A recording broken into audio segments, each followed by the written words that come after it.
Subscribe कीजिए F study class channel को और बेल आइकन को दबाइए लेटेस्ट वीडियो सबसे पहले देखने के लिए।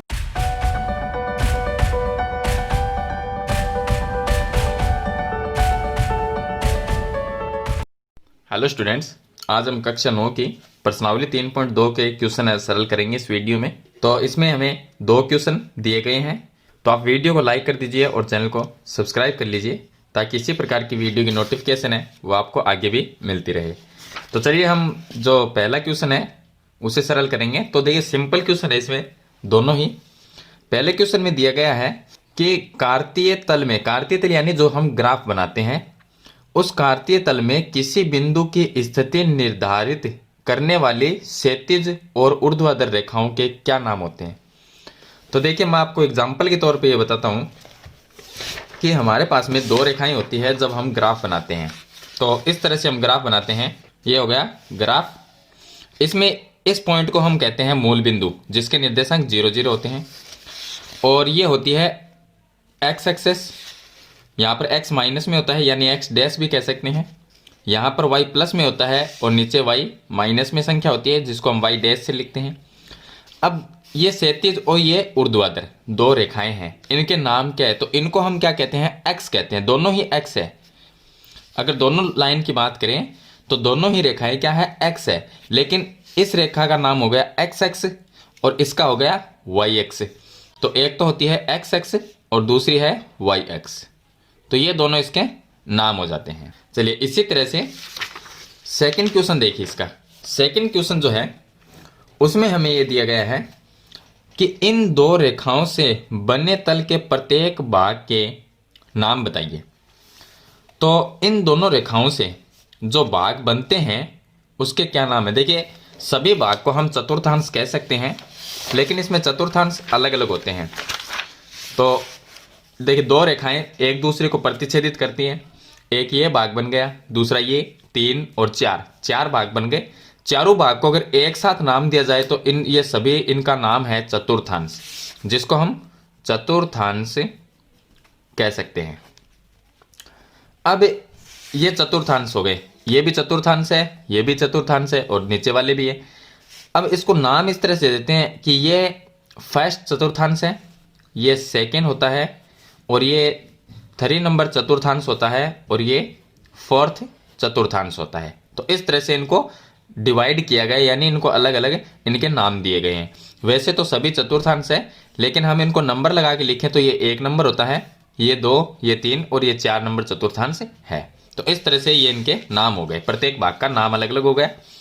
चलिए आगे जो क्वेश्चन दिया गया है उसमें हमें ये लिखा है कि उस बिंदु का नाम बताइए जहां ये 2 रेखाएं प्रतिच्छेदित होती है।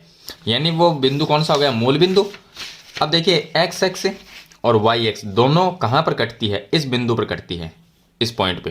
तो इस पॉइंट को हम कहते हैं मूल बिंदु। इस पॉइंट का नाम होता है मूल बिंदु और इसके निर्देशांक हमेशा 0 0 होते हैं। तो इस तरह से ये 3 इसमें छोटे छोटे क्वेश्चन है। चलिए इसके बाद में शुरू करते हैं क्वेश्चन नंबर इसका 2। अब देखिए इसका क्वेश्चन नंबर 2, इसमें दिया गया कि आकृति 3.14 देखकर निम्नलिखित को लिखिए।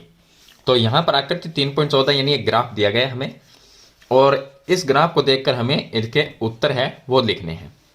सबसे पहले आता है बी के निर्देशांक, दूसरा है सी के निर्देशांक। तो बी का निर्देशांक क्या है? चलिए हम देखते हैं, इसको मैंने पेपर पे बनाया है। बी पॉइंट है यहां पर, तो पहला जो निर्देशांक होगा वो x का होता है और दूसरा y का होता है। तो बी पॉइंट यहां पर, बी एक्स की लाइन ये है और y की लाइन ये हो गई। x की लाइन पे b की देखिए सामने यहां पर है -5, तो b का निर्देशांक x का तो हो गया -5 कोमा, y पर हो गया 2, तो b का निर्देशांक आ गया -5 और 2 आ गया। c का निर्देशांक देखना है तो c पॉइंट है यहां पर, c के सामने x का जो मान है वो है +5 और y का जो मान है वो है -5। ये हो गया c का निर्देशांक। चलिए इसके बाद में 3 नंबर क्वेश्चन है कि निर्देशांक -3 -5 द्वारा पहचाना गया बिंदु का नाम क्या है, यानी कि वो बिंदु कौन सा है। तो -3 और -5, तो -3 है वो x का मान है, तो -3 ये हो गया और -5 ये हो गया। इन दोनों से जो बिंदु बनता है वो है E। तो वो बिंदु कौन सा हो गया, ई हो गया। चलिए उसके बाद में नेक्स्ट दिया गया है 2 और -4। तो 2 है वो प्लस में है और -4 है, तो 2 तो ये हो गया और माइनस में 4 ये होगा। इन दोनों से जो रेखाएं मिलती है यहां पर उस पॉइंट का नाम है जी। ये इसका आंसर हो गया। आगे दिया गया है डी का भुज। तो डी का भुज का मतलब है कि एक होता है देखिए भुज और दूसरा होता है कोटि, दो चीज होती है। भुज का मतलब है कि यहां पर पूछा है डी का भुज, और अगर डी की कोटि होती मैं तो आपको दोनों ही बता देता हूं। डी का भुज का मतलब हो गया कि डी का जो मान है उसमें x का मान क्या है। तो d देखिए कहां पर ये पॉइंट है d में 2 मान आएंगे, ये x का मान 6 है और y का मान 2 है। लेकिन हमें भुज पूछा है तो हम सिर्फ x का मान लेंगे, यानी d का भुज कितना होगा, ये 6 हो जाएगा। तो इसके सामने हम 6 लिख देंगे। अगर d की कोटि पूछी जाती तो y की लाइन पे d का मान कितना है वो हमें लिखना है। यहां पर हमें भुज पूछा है तो x का लाइन पे जो d का मान है वो ही लिखना है। तो x की लाइन पे d का जो मान है वो 6 है, यानी कि भुज इसका 6 हो गया। चलिए आगे नेक्स्ट जो क्वेश्चन आता है उसमें लिखा है बिंदु h की कोटि। बिंदु h कहां पर है, ये है। तो h की कोटि की अगर हम बात करें तो y की लाइन पे h का मान कितना है वो देखना है। तो ये x की लाइन है और ये y की लाइन, h का मान y की लाइन पे -3 है, तो h की कोटि हो गई -3। आगे हमें पूछा गया है l के निर्देशांक और m के निर्देशांक।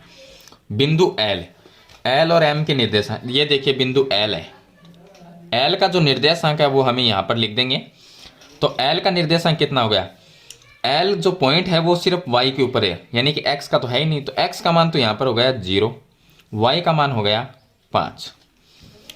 चलिए उसके बाद में m, बिंदु जो m है वो कहां पर है, x एक्स की लाइन पे है। तो x का मान तो इसमें हो गया -3 है और y पर है नहीं, तो y का मान यहां पर 0 हो जाए, क्योंकि बिंदु जो m है वो x एक्स की लाइन पे है, तो इसलिए यहां पर x एक्स की लाइन पे y का मान 0 होता है। इसी तरह से l जो पॉइंट हमने ज्ञात किया था उसमें l जो पॉइंट है वो y की लाइन पे है, तो y की लाइन पे होने का मतलब है x का मान 0 होगा और y का मान 5 होगा। इसी तरह से यहाँ पर x का मान -3 है और y का मान 0 है, तो ये इसके निर्देशांक हो गए। तो ये होगा इसका क्वेश्चन नंबर 2। तो मैंने आपको दोनों क्वेश्चन इस वीडियो में बता दिए हैं। क्वेश्चन अच्छा लगे तो वीडियो को लाइक और शेयर जरूर कर देना। फिर भी अगर आपको कोई प्रॉब्लम आती है तो मुझे कमेंट बॉक्स में जरूर लिखें। तो आज की वीडियो में इतना ही, मिलते हैं एक नई वीडियो के साथ, तब तक के लिए थैंक यू।